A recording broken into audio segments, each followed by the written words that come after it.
Hello and welcome to this webinar and this business training called Shattering My Glass Ceiling. My name is Tanya Cottrell and I'm a Blue Diamond business leader and coach with doTERRA Essential Oils. Today I am going to be sharing with you some concepts that for the most part are coming out of a book called The Big Leap.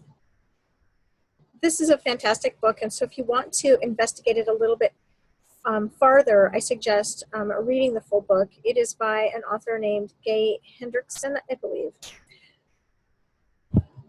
We're going to be talking about some personal concepts and mindset concepts that can affect just about any area of your life, but specifically looking at how they affect your success journey in your business. Okay, so just I'm going to give you a fair warning as you're going through this. You may have things that pop up that are things that you need to hear that might apply to your marriage or to other things that are important in your life, or to parenting, or to relationships. And that's good.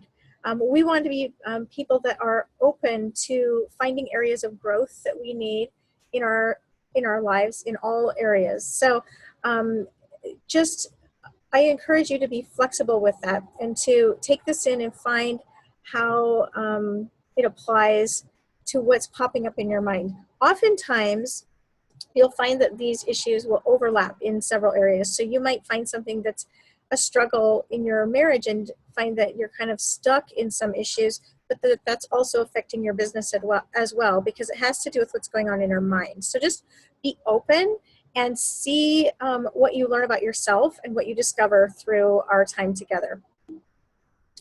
So my first question for you is about your business. Where are you feeling stuck? Now, there are certain times in our business we feel completely stuck in all areas, and other parts where things are working, but there's usually at least some aspect that we're feeling a little stuck in. And if you're not feeling stuck, that is wonderful. I will promise you there will be moments of feeling stuck, and you will have builders on your team that feel stuck. So this is a very important topic no matter where you're at in your business. I'm going to ask that you get out a piece of paper and a pencil or pen, and that you do some journaling. So the first question, I'm just going to ask you a couple of questions to ponder, think about, and then journal your answers on your paper. So the first question is, how much abundance am I willing to allow in my life, in all areas of my life? If you need to pause this to take some time to think about it, then I encourage you to do so. So when we're talking about abundance, I want you to think about things that can be blessings in your life. This could be financial abundance. This could be relational abundance. This could be love. This could be appreciation from others. This could be recognition. Anything that has a positive impact in your life could fall in that category of abundance. So broaden your mind to different things. And you may allow more abundance in one area than another area, but think about that. Maybe that's a question you've never asked yourself. How much abundance am I willing to allow? We're going to move on to the next question. How am I getting in my own way? So when you think about the things that you want and feeling stuck, can you think of some ways that you are getting in your own way? Now, if you're having a hard time landing on some answers, then let's just move forward in the webinar, and you can always come back once you have a greater understanding of what we're talking about and journal them. But I do encourage you, if you have some initial thoughts, to write them down, and you can come back and circle around to these questions as we proceed as well. So let's talk a little bit about self-sabotaging. That's really at the core of what we're going to be talking about today. We're going to be talking about self-sabotaging. This is where we feel stuck. We feel like things aren't working, but oftentimes we are responsible for it and we don't even realize it. We can easily blame outside circumstances for why things aren't flowing, why things aren't growing, why we're not, we haven't hit our goals, why our income isn't where we thought it would be by now, why we're not attracting the right people to our teams. All of these things we can be easily explained away by different outside circumstances, when more often than not, it has more to do with what's going on in our mind and how that's changing our behavior subconsciously, and we don't even realize this. I was actually talking with someone over a lunch at a business training a few months ago, and she is a very successful brain scientist in the psychology world, and she does a lot of brain therapies. And she was just fascinating talking to her. And she said, only 15% of our behavior is controlled by our conscious mind, and the other 85% is controlled by our unconscious mind. So much of where we struggle in life has to do with subconscious self-sabotaging. But when we can learn to start recognizing some patterns, we can make some conscious choices to move out of those and change our thought patterns and start to break the subtle behaviors that we don't even realize we're doing that are actually damaging our success and preventing us from reaching the goals that we have. So when we talk about shattering your glass ceiling, this is the concept that is explained in the book I told you about, The Big Leap.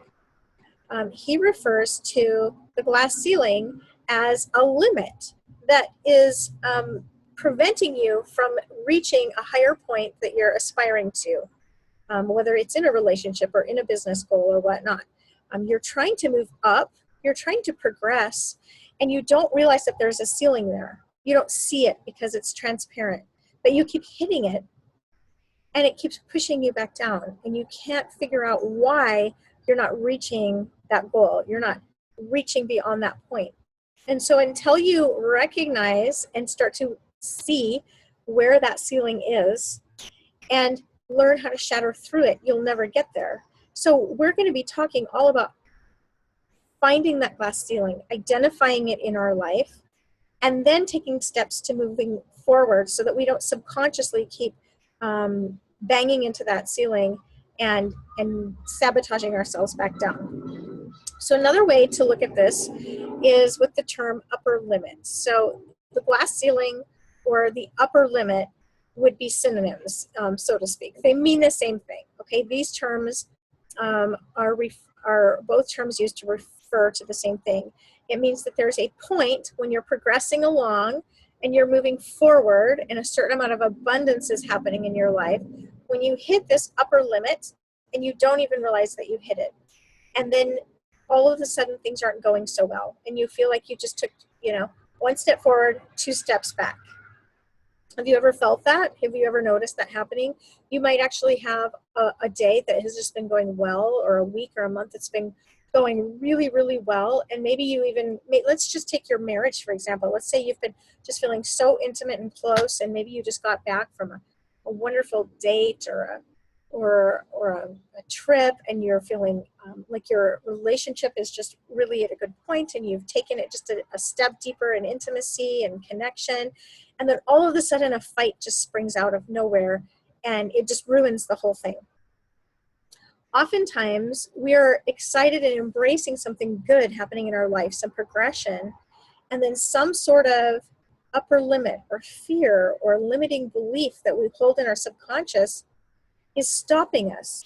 And we're believing a lie that we can't move forward that far. That's not meant for us, or we don't deserve that, or that couldn't possibly be good. And we start subconsciously moving into behavior that triggers an interaction that disrupts that progression.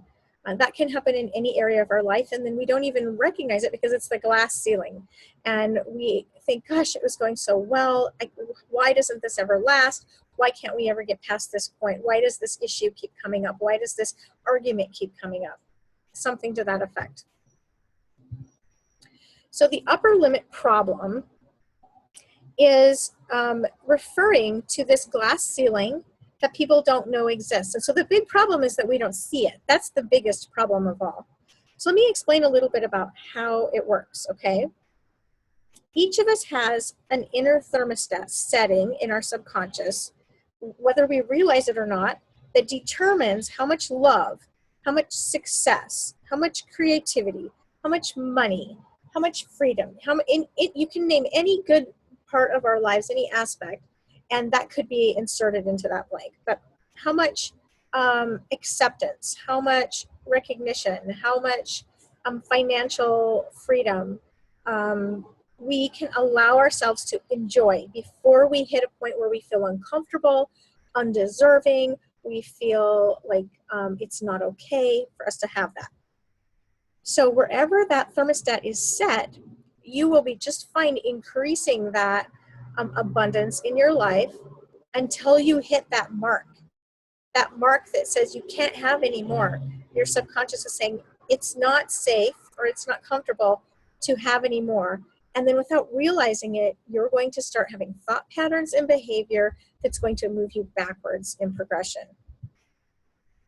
That is called the sabotage zone. As soon as you hit that thermostat mark and you enter into that sabotage zone, things start to unravel. And more times than not, people just don't realize that there's an actual reaction that's happening in our mind that is affecting our behavior, and it's affecting our relationships, and it's affecting our business, and whatever aspect of life is tied to that level of abundance.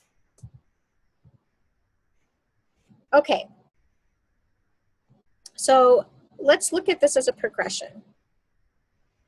Let's say that in life you take a big leap in one area and you make some progress in abundance in say money, or in a relationship, or in a career advancement, anything like that. You make a big advancement, okay? You just had a big deposit of abundance in that area of your life. You're feeling really good. You're happy about it.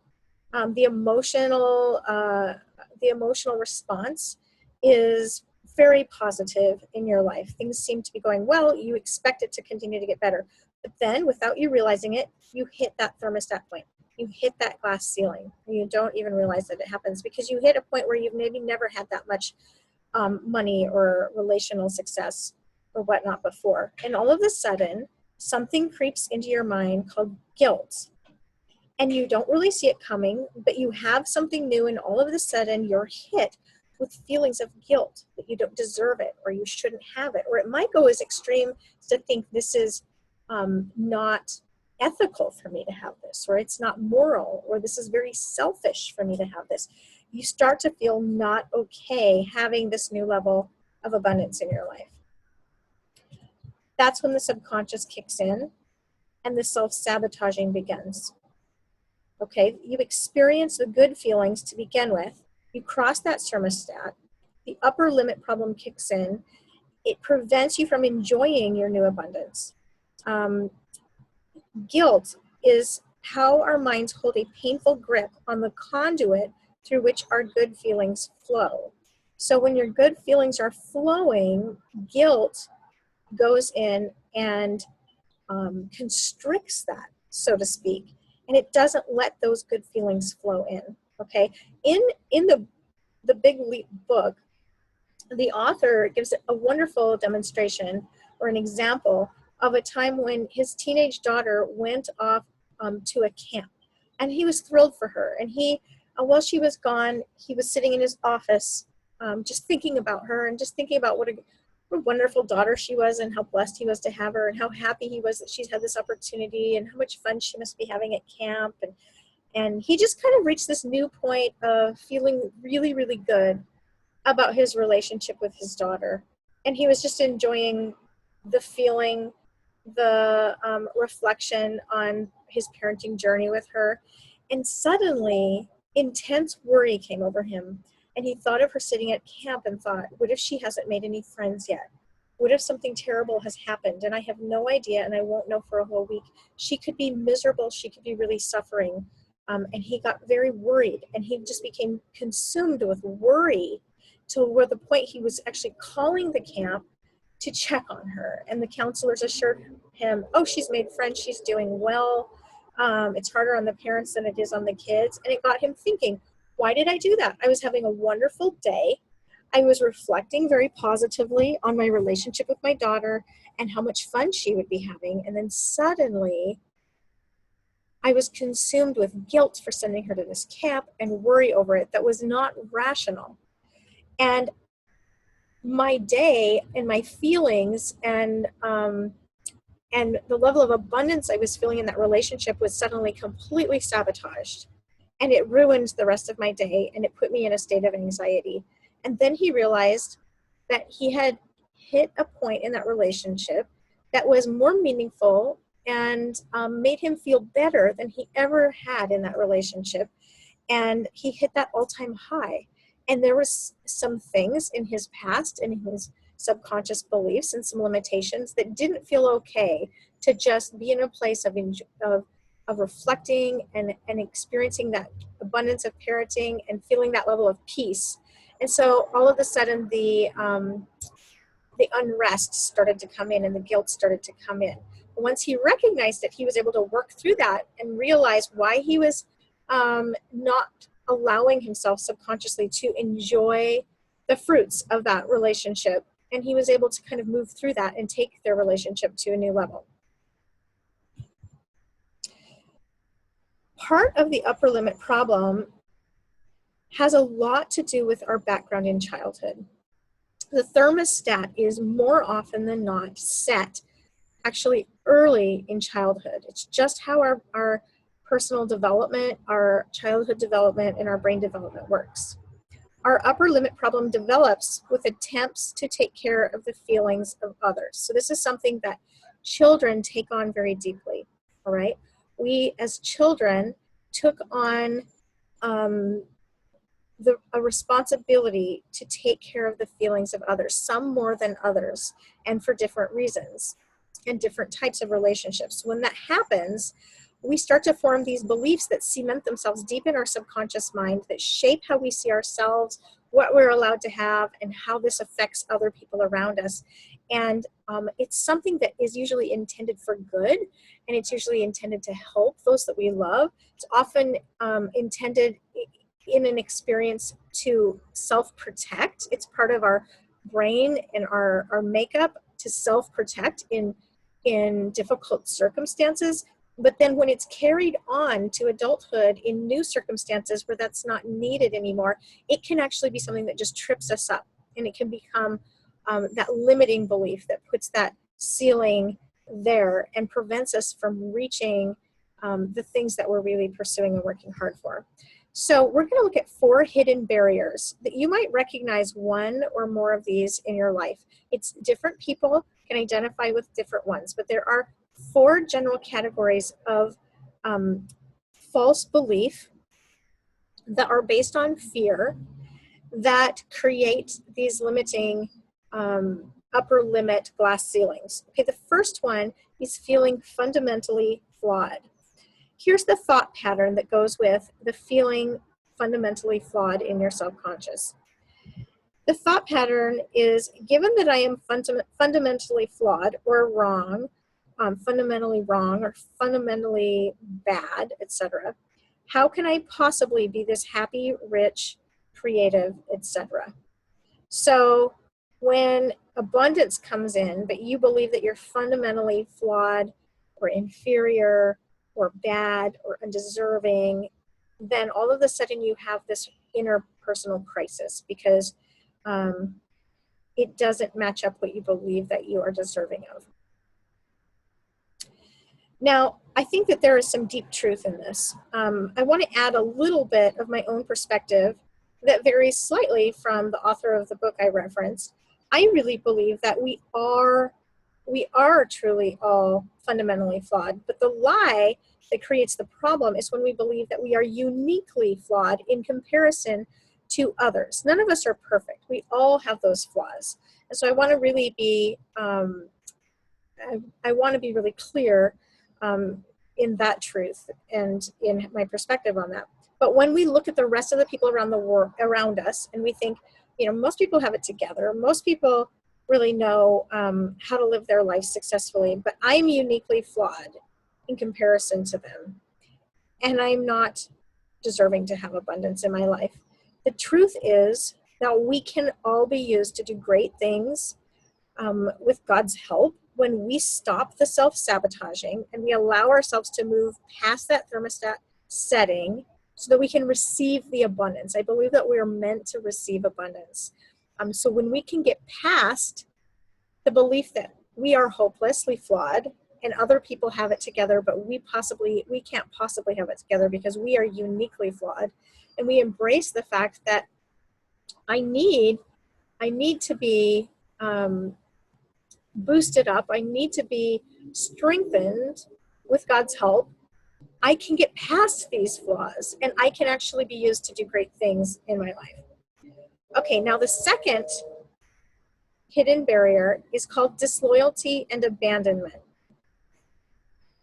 This is the thought pattern that comes with the barrier of disloyalty and abandonment.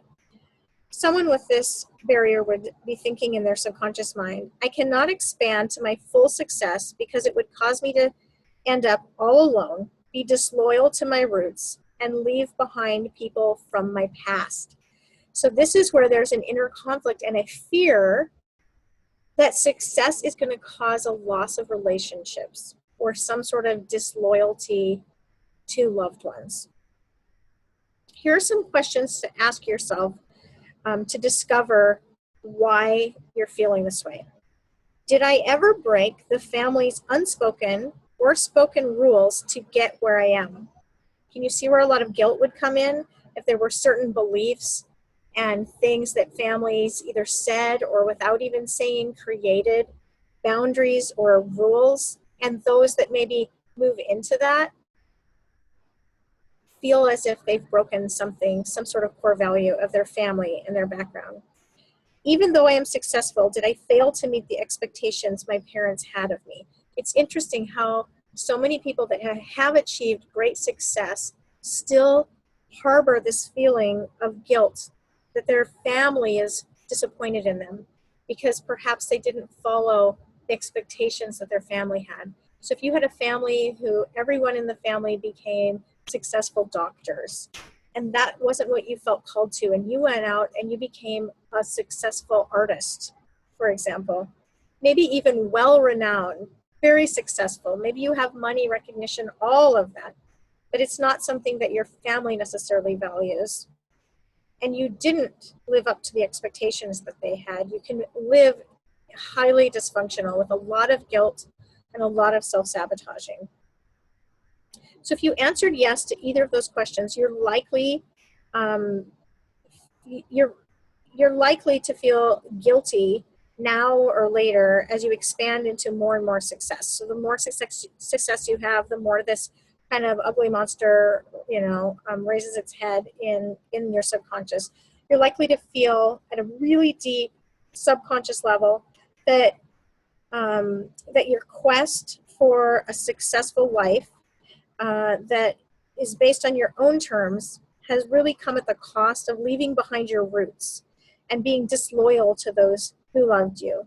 The guilt you feel makes you put on the brakes, holding yourself back from really any kind of intimate success and keeping you from enjoying the success you already even have. You follow breakthroughs of success with bouts of self-punishment. So let's look at this even in the realm of money. If you grew up in a family where people with wealth or money were frowned upon, where there was negativity associated with that, and then you found yourself in an area where you were pursuing financial increase, every time you had that financial increase, it can feel like a betrayal to those that were part of your roots, right? Part of your family that, held onto this deep family belief that we belong in this class, and those people that have money somehow are less noble, less ethical, less down to earth. Maybe there's resentment there, even jealousy. And so to kind of cross into a different income bracket can sometimes really, really feel like disloyalty without even consciously realizing it. And so we'll often hold ourselves back or push ourselves back down into a bracket that feels comfortable and safe relationally. Okay, let's move on to the next one.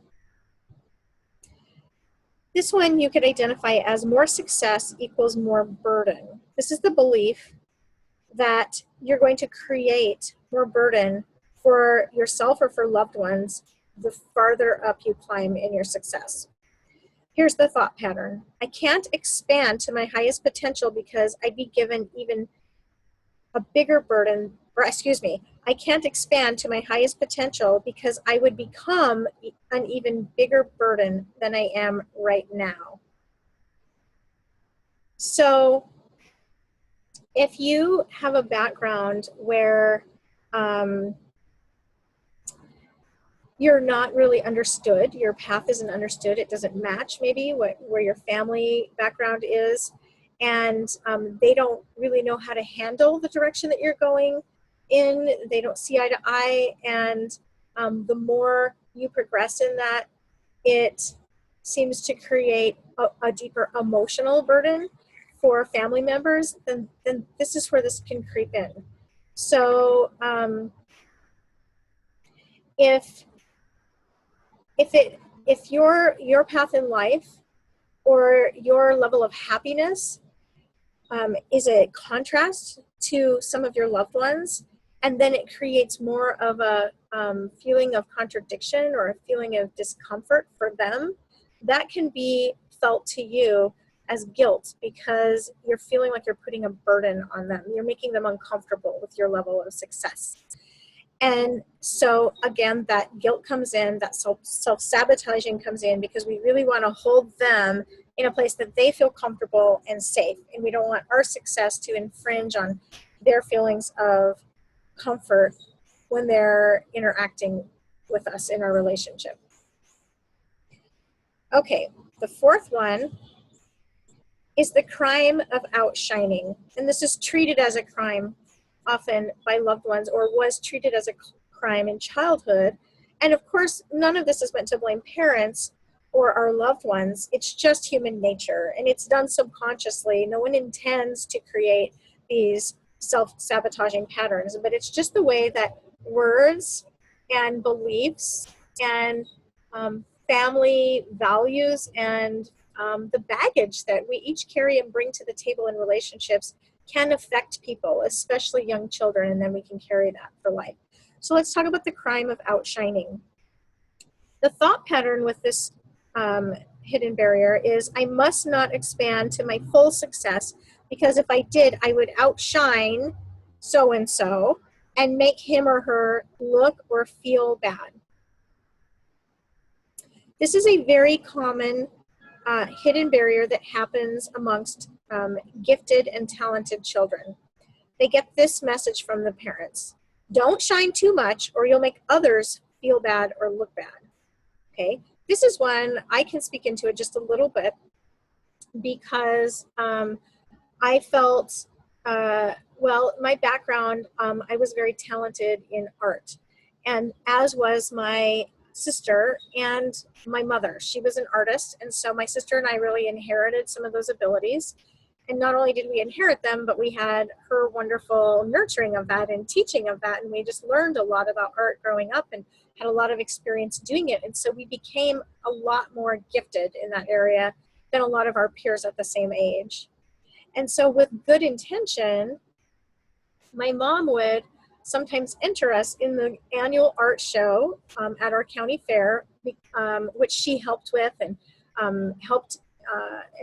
she helped organize all of that. She would often enter us in a higher age group, because there was this, she would say certain things about, you know, people won't believe that you did this without my help, or it's going to make the other kids feel like they can never win because you always take all of the rosettes and the blue ribbons. And so her intentions were to be very thoughtful to the other kids who were kind of in a different bracket talent-wise, and to make it not look poorly on our family and to not have people assume that there was something unethical or cheating. There was kind of this fear of perception from people, and didn't want to irritate people, like, you know, those girls always come in and win every time. And so she made that adjustment. But what the unspoken message was, that was unintentional on her part, was be careful not to outshine. You're going to make others upset. You're going to make others feel bad.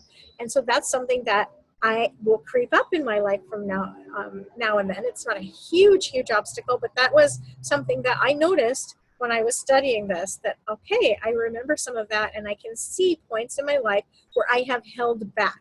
I have played very small instead of shining and playing as big as I could, because I start thinking about, how is this going to make other people feel, instead of just being who I am.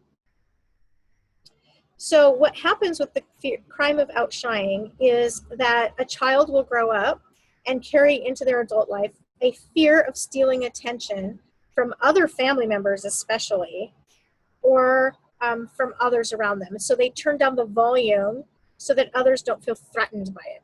So this can also happen within sibling groups. It's pretty common within sibling groups. If you have one child in a family who has the ability to outshine their siblings, oftentimes parents feel emotionally torn and motivated to protect everyone's feelings, and so they will say things and do things to help kind of even out the playing field, and that child is taught to kind of turn down the volume so that everybody feels comfortable, everybody feels great about themselves. And I understand that as a mother, I understand that desire to make sure all my kids feel great, but we don't realize that we can oftentimes stifle someone's ability to really become who they're supposed to be and really play large, and really turn the volume up on their talents and their gifts, and live to their fullest. And that does carry into adulthood. And so when we start to turn that volume up and start to let ourselves really shine, those fears and those gut reactions can kick in. Feelings of guilt, like, I shouldn't be doing this. This is wrong. This is going to make everyone else feel bad. So how would that play out in your business? Well, as you start to maybe rank advance or income advance, do little fears creep in? Like, well, now I'm making more income than my sibling, and how is that going to make them feel? And I'm just not sure how my family's going to react to this. Or how is this going to make my business associate, my downline or my upline feel, or my sideline feel? Perhaps you're in a position where you could be outranking your upline.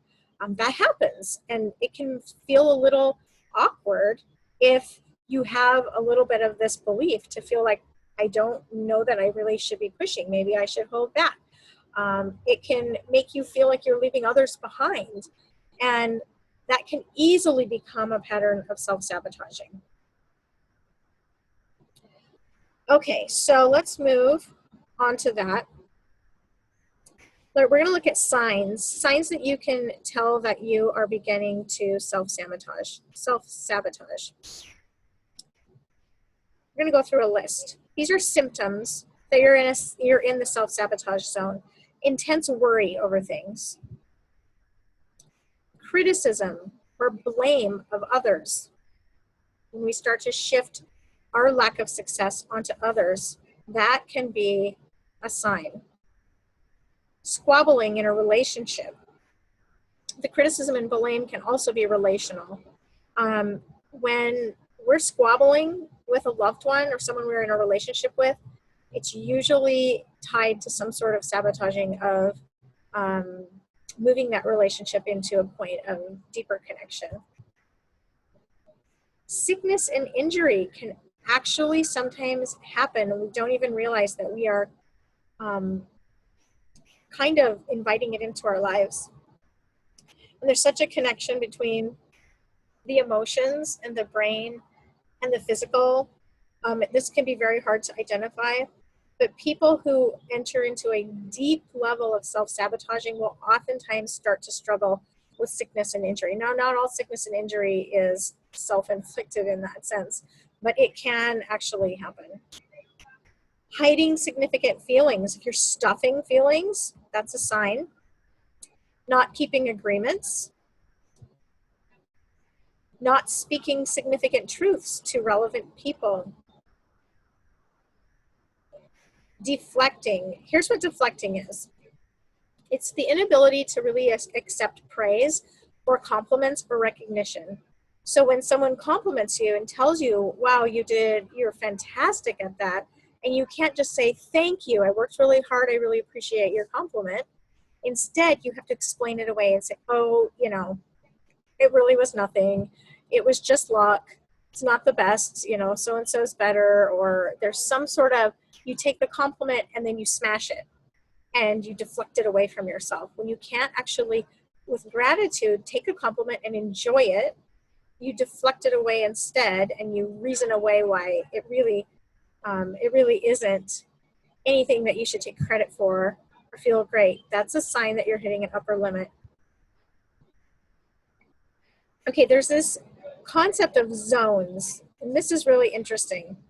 I'm going to go through these, and this is, consider this maybe your working zone, like what your mind, the zone of your mindset is in your work. Okay, whatever you're working on.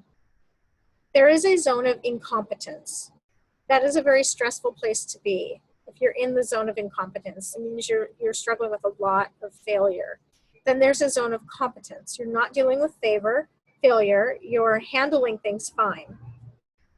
There's a zone of excellence, and there's a zone of genius. Okay? Our culture and our society looks down on the zone of incompetence, but also tends to have negativity towards the zone of genius. We tend to try to move people into the zone of competence or excellence. That is what is celebrated in our culture. That is an area that everyone feels comfortable. If we're all just kind of in the area of competence and excellence, we're good. Kind of like the Lego movie, everyone's thinking everything is awesome, you know. But the zone of genius can tend to make people uncomfortable. However, the zone of genius is when you hit the target, the bullseye, and start becoming who you're meant to become. This is when you truly shine. Your naturally born gifts, talents, and strengths start to really take shape and really become applied to your life. This is where you can accomplish great things, the purposes that you're put here on the earth to accomplish. This is where people become revolutionary and very impactful in the world. They become innovative. They might be someone who's creating new things, who's writing, an artist, or just someone who is passionate in whatever they're doing. It doesn't matter what they're doing. Whatever they're doing, they're passionate about it. In fact, there's an example given of this, of a man who his passion was mowing lawns. And he became like in such high demand for these very high-end estates because he loved it. Now, he was able to work in his zone of excellence in other areas just fine, but he found his zone of genius. He was literally like the world's best lawn maintenance person, and he loved it. He was passionate about it. He just loved being out there in the grass and doing it, and he found his zone of genius. So whatever it is, your zone of genius, I want to encourage you to pursue that and to not listen to the world that is subtly telling us to play small, to not be dysfunctional and incompetent, but to not play too big either. Just stay in that comfort mediocrity zone.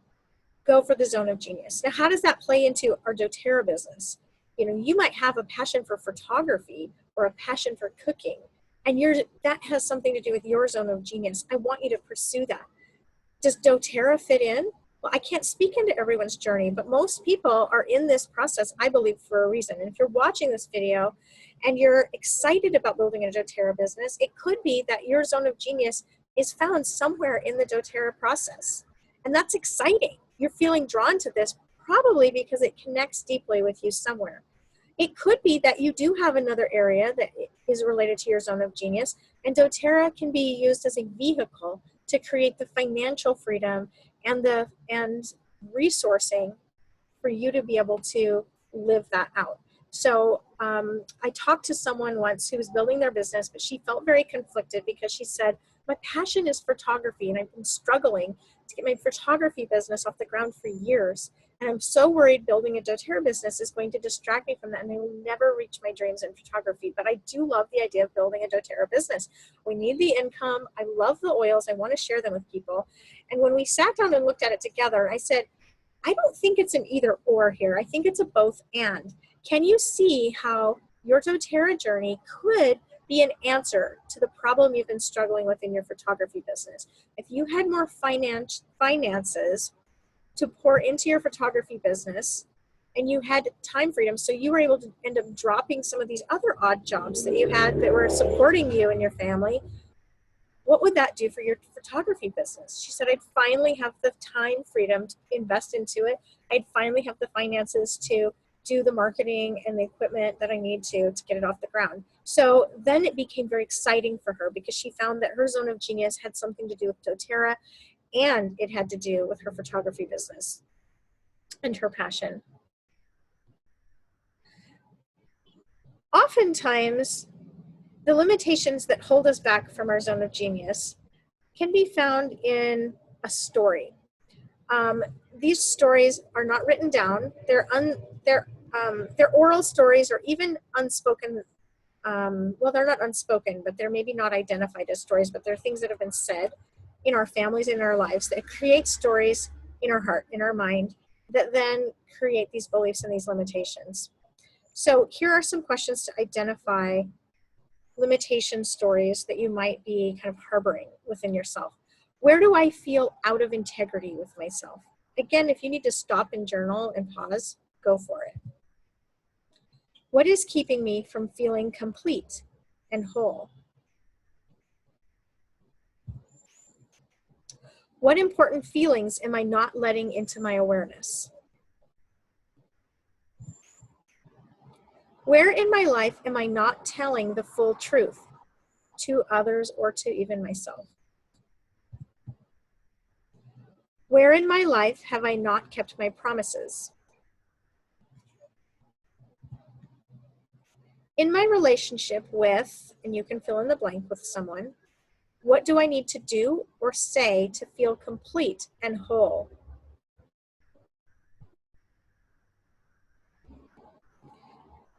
Your family story of limitation matters. So let's look back again into our family, because this plays hugely into the stories that we're telling ourselves in our subconscious. Stories of people or family members who took leaps or attempted to live differently or in their zone of genius with disastrous results create these family stories of limitation. So think back to your family. Was there a relative or a community member or some person that you could identify that was spoken about in a negative way in your family, who said, you know, they did this and look what happened to them? You know, Aunt Joan really wanted to go pursue a new career, and she went back to college and she found a new passion, but then she ended up leaving her family and abandoning them, you know. Or you know, maybe your mom said, I had a cousin and he decided that he wanted to live in South America, and so he packed up and he went broke, and it ruined his life, and he's never been the same. It doesn't really matter, you know, what it is, but there's these stories of those who took risks and it turned out badly. And there's probably a lot of factors that went into those stories, but the conclusion is play it safe. Don't take crazy risks. Don't pursue greatness. Don't try to really go for your outlandish dreams, because disaster will happen. These stories that we hear when we're young promote fear and start to form beliefs that we should not access our genius, that we should be afraid of those passions and that genius that we feel called to. We should be afraid to really leap, to really take risks in life, because disaster could follow. The goals of these stories are actually to keep us in our zone of in our zone of competence, or our zone of excellence. So remember that chart of the zones. No family wants their children to grow up and live in incompetence. But a lot of parents are afraid of encouraging their children into their zone of genius. They're afraid that they'll encourage them into something disastrous. And so subconsciously, we began to encourage our children to that safe zone of competence or excellence. And it holds them back. And so that's most likely what the majority of us are dealing with. We're dealing with a background of loved ones who encouraged us without realizing it into a zone of competence or excellence because they feared the pursuit of the genius because it was too risky.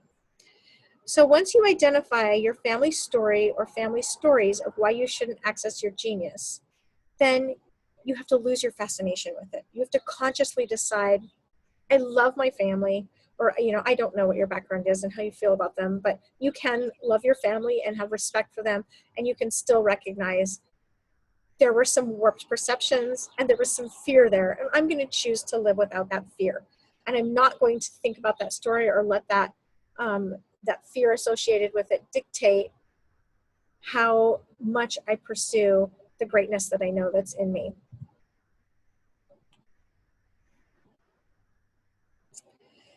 It takes commitment to move into your zone of genius. Okay, so we're going to kind of end with focusing on commitment, because commitment is huge. You cannot move into your zone of genius without commitment and perseverance to stay true to that. Where does doTERRA fit into the equation for you? We talked a little bit about this, but I'm just going to reiterate this because it's so important to why you're here and why you're listening to this. Some may be involved in doTERRA because they sense that it deeply connects to their purpose. Some might see an opportunity to the financial vehicle that's going to move them into their passions that might be unrelated to doTERRA. Find your unique way of committing to your business and connecting with people.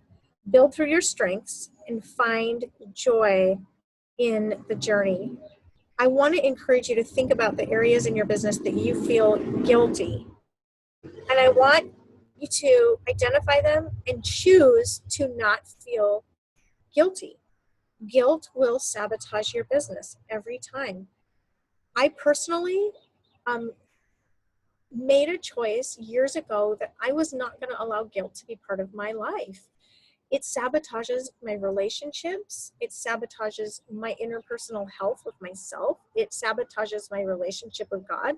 It sabotages my business and anything that I'm trying to pour into. And so whenever guilt creeps in, it's a red flag to me. And I need to see what's happening, why that feeling's there. And of course, if there's something that I'm incorrect in, I want to correct that. But guilt itself is very toxic and unhealthy. So I choose to move into the feeling of joy and to build my business in joy. And that is so, so important. Allow yourself to seek abundance. Abundance is exciting. It is a blessing. When you embrace abundance in your life, whether it's in relationships, whether it's in love, whether it's in money, whether it's in recognition and progression and success, it does not have to become a prideful, selfish thing. It can be received with much humility, much gratitude, and when you have abundance paired with a humble, grateful spirit, you have the ability to create and pour abundance into other people and to encourage them to live with joy and abundance as well.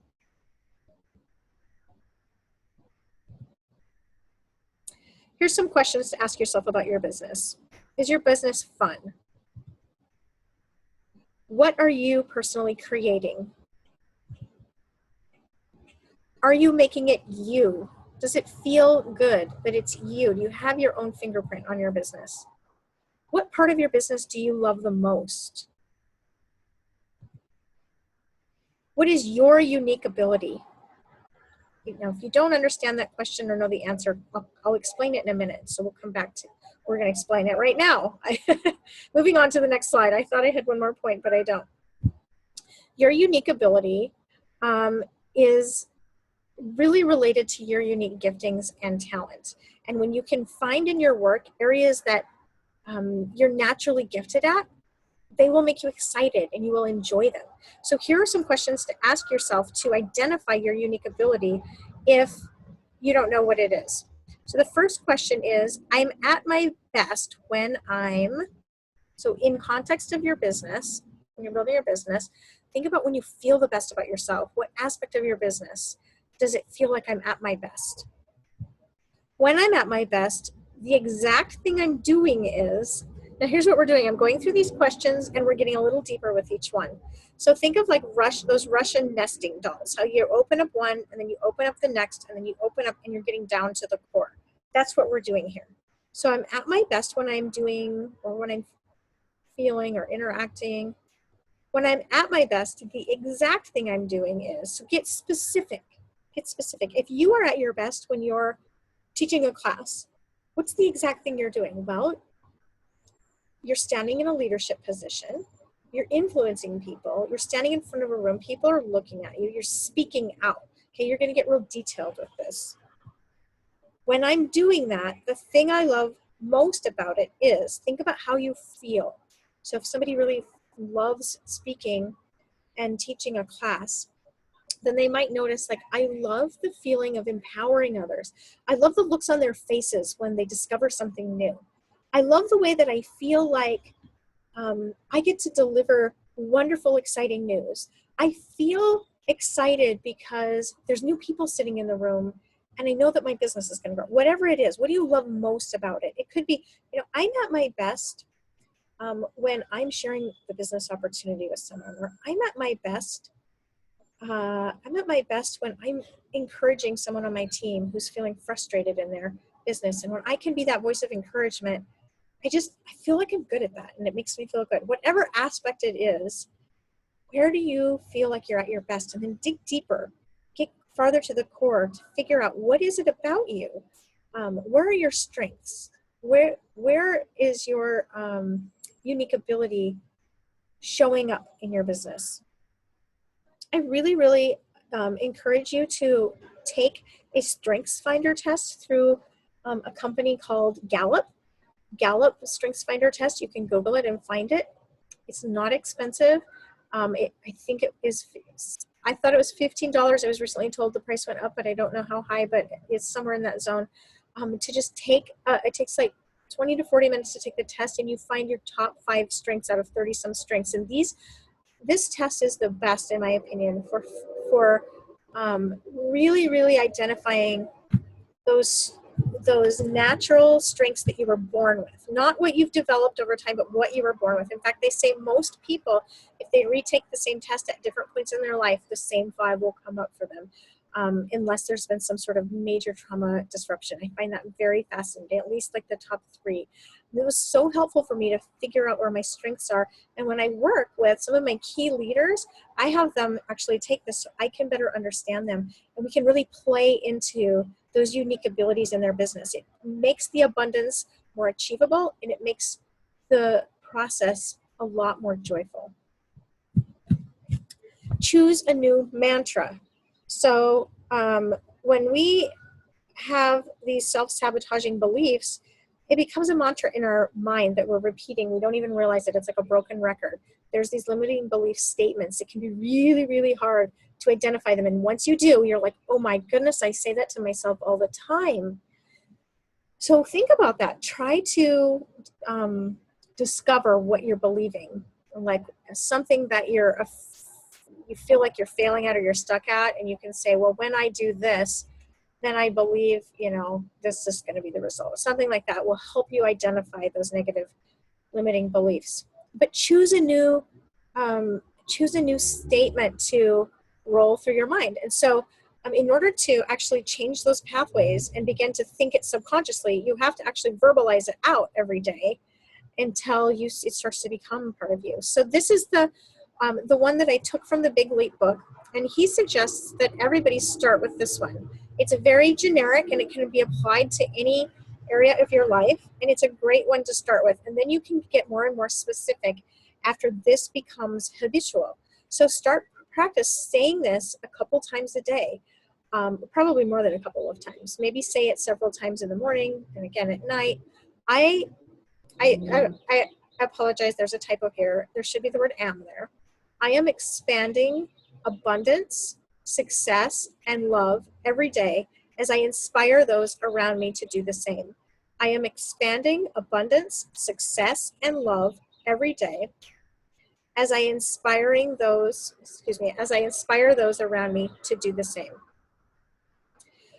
All right, this is a very important point. I want you to be aware to listen for mental back talk. Back talk is when you start to change your thinking and then the negativity just rears up in your mind. You start to choose to believe, to see things from a new perspective that isn't a tinted glass lens that you're looking through.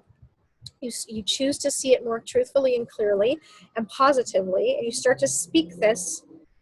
Your brain will actually react to that because that is a very uncomfortable, unnatural. It's like trying to write with your left hand instead of your right hand. This is an actual brain thing, a neural pathway thing.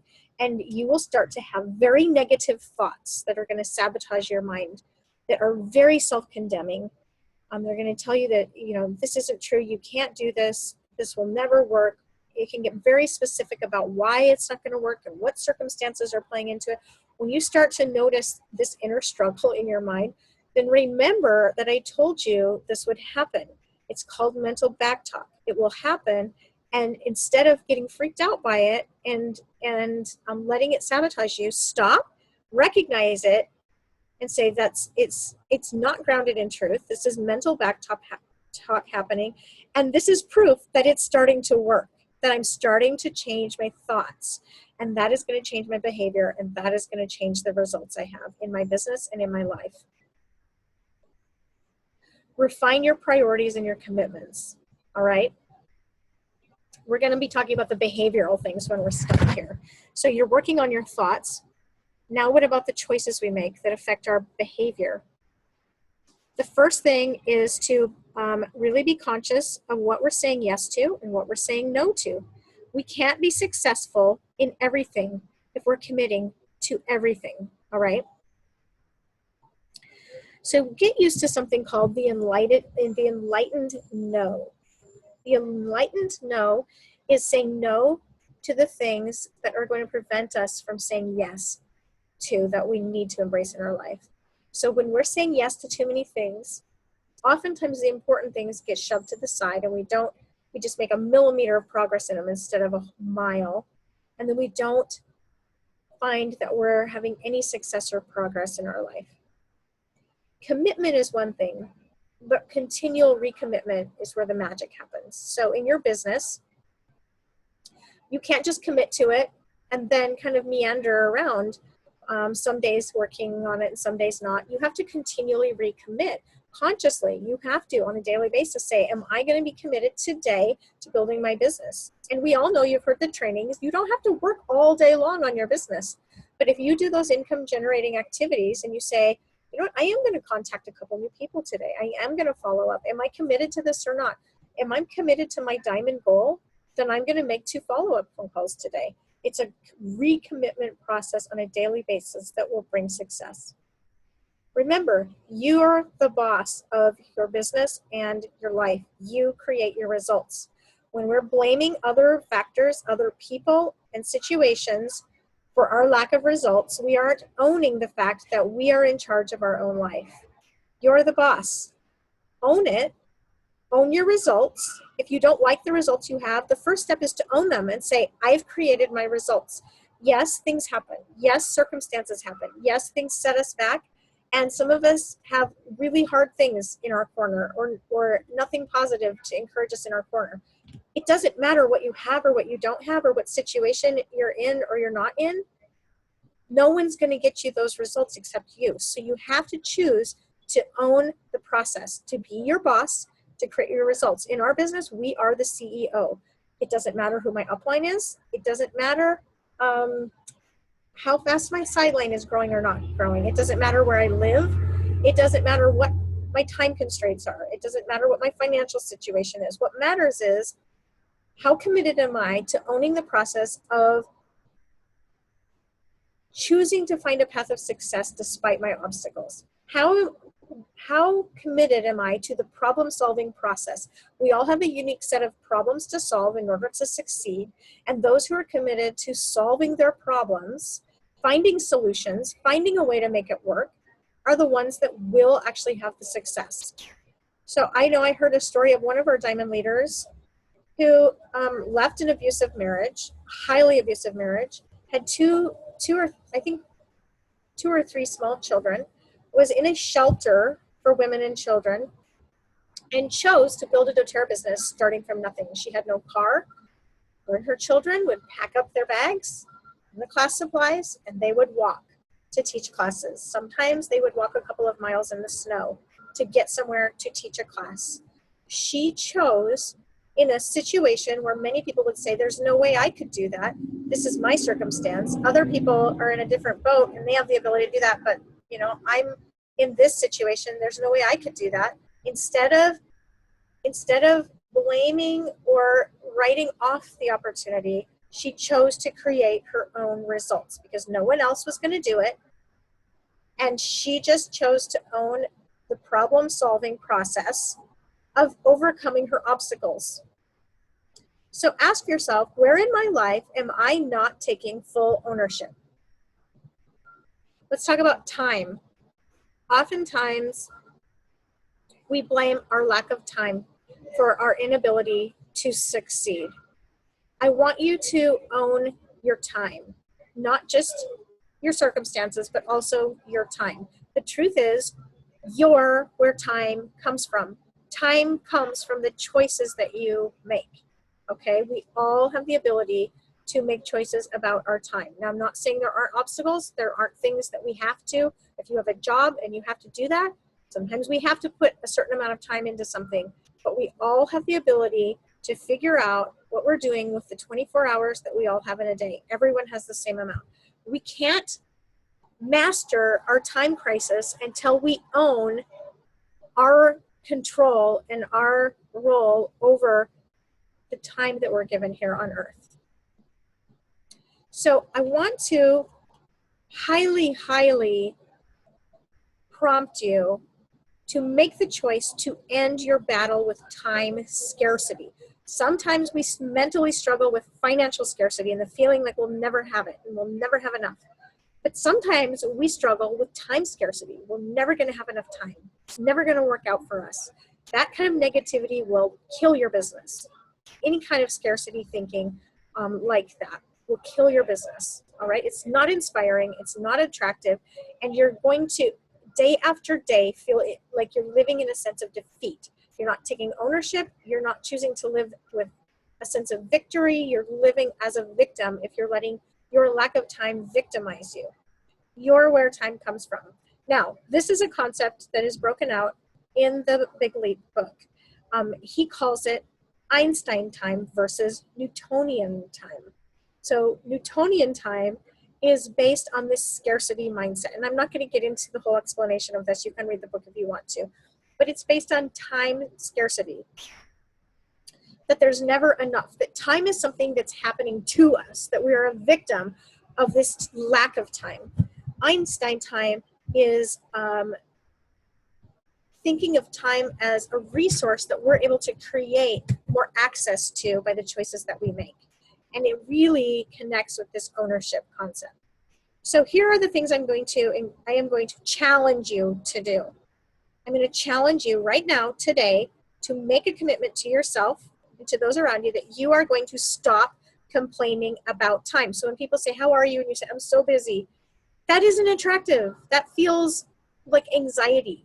That feels like, ooh, your life isn't really that fun. I'm sorry. It kind of feels like when you ask someone, well, how are you? And they're like, I feel terrible. I'm just, and maybe they are, but it's not uplifting. It's not attractive. It makes people just feel bad for you and feel sorry for you. So you're in the business of actually attracting people. You want to attract people into your team. You want to attract leaders that want to run with you. You want to attract people that want to say, I like what she's doing and I want to live the life she's living and she's going someplace and I want to partner with her and go somewhere. They're not going to do that if you're complaining about how bad you feel. Just like they're not going to want to use your oils if you're talking about how sick you are all the time. Well, they're not going to want your business if you're talking about how frantic and busy and crazy your life is either. So stop complaining about time. It just forms a belief in your mind that you're never going to have enough. And you feel a lot more stressed out than you need to be, okay? Take ownership over your usage of time. You might need to actually do a time journal. How are you spending your days? Where is time being wasted? What things do you need to unload off of your schedule in order to make the time for the things that are important? So often I will have people that are looking at the business opportunity and they'll say, I really need this because I am in financial crisis or I'm in health crisis. And if I've got to get out of this job or I've got to get my husband out of this job, it's killing his body. It's going to shorten his lifespan, or it's very accident prone. It's very dangerous. We need this business. We're up to our eyeballs in debt. We're going to lose our house. I need this income. But they're running through all of these, extra little jobs, trying to make ends meet for the day, for the week, for the month. They're not doing anything to get out of the rat race that they're in that's going to actually solve their problem. And so nothing is more frustrating to me when people tell me their crisis and say, I need this business, and then they do nothing about it. And when I try to help them, they say, I just can't this month. It's too busy. It's so busy. Maybe next month, maybe next month, maybe next month.